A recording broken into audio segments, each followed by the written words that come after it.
അതിന് എത്രയെത്ര ഉദാഹരണങ്ങൾ നമുക്ക് ചുറ്റിനും കാണാം. ഭൂതകാലത്ത് ചെയ്ത കർമ്മങ്ങൾ, വർത്തമാനത്തിൽ ഉണ്ടാകുന്ന സംഘർഷങ്ങൾ ഒരു വശത്തെ, വർത്തമാനത്തിൽ എടുത്ത തെറ്റായ തീരുമാനങ്ങളും അതിനനുസരിച്ചുള്ള പ്രവൃത്തികളും ഭാവി സൃഷ്ടിക്കുന്ന സംഘർഷങ്ങൾ മറുവശത്തെ. ഇങ്ങനെ ഇരുചേരികളായി തിരിഞ്ഞുള്ള ഏറ്റുമുട്ടൽ നിറഞ്ഞാണ് മനുഷ്യൻ്റെ ജീവിതം. ശരിക്കും ഒരു യുദ്ധകളം.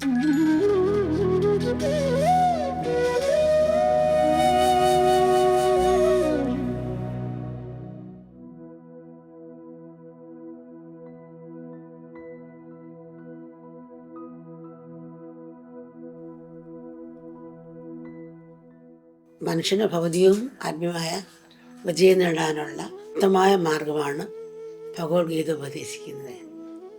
കർമ്മം ചെയ്യുന്നതിലൂടെ ബാഹ്യമായ നേട്ടം മാത്രമാണ് മനുഷ്യൻ സാധാരണയായി ആഗ്രഹിക്കുന്നത്.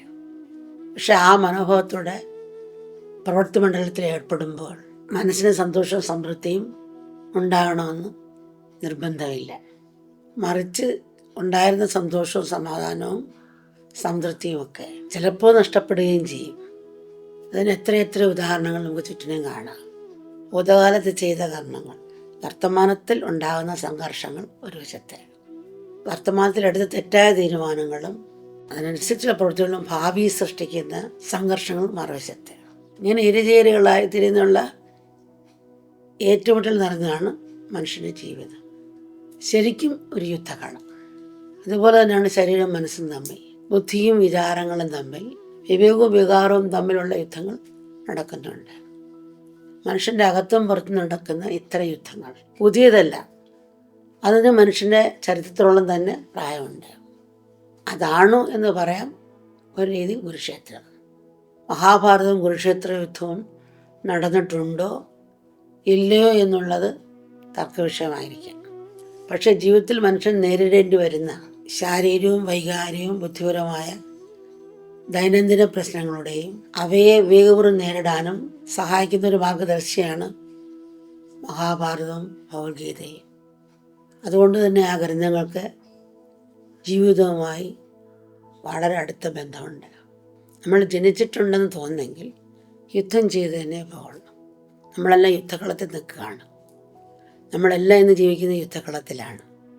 പക്ഷേ അർജുനന് കൃഷ്ണനുണ്ടായിരുന്നു, അതിനെ സഹായിക്കാൻ മാർഗദർശിയായിട്ട്. നമുക്കെല്ലാം പലർക്കും കൃഷ്ണനില്ല.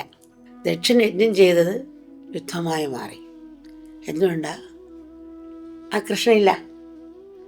ഈശ്വരനെ മുൻനിർത്തിയല്ല ദക്ഷൻ യജ്ഞം ചെയ്തത്. എനിക്കെല്ലാം കഴിവുണ്ട്, ആരും വേണ്ട, ഞാൻ തന്നെ എല്ലാം നടത്തിക്കൊള്ളാവുന്ന രീതിയിലാണ് യജ്ഞം നടത്തിയെന്ന് പറയുന്നത്. അതുകൊണ്ട് ആ യജ്ഞം യുദ്ധമായി മാറി. അർജുനൻ്റെ യുദ്ധം യജ്ഞമായി മാറുകയും ദക്ഷൻ്റെ യജ്ഞം യുദ്ധമായി മാറുകയും ചെയ്തു. യജ്ഞം ചെയ്താലും പൂജയായാലും പ്രാർത്ഥന ചെയ്താലും ആ ഒരു സമർപ്പണഭാവം ഇല്ലെങ്കിൽ അത് യുദ്ധമായി തന്നെ പോകും.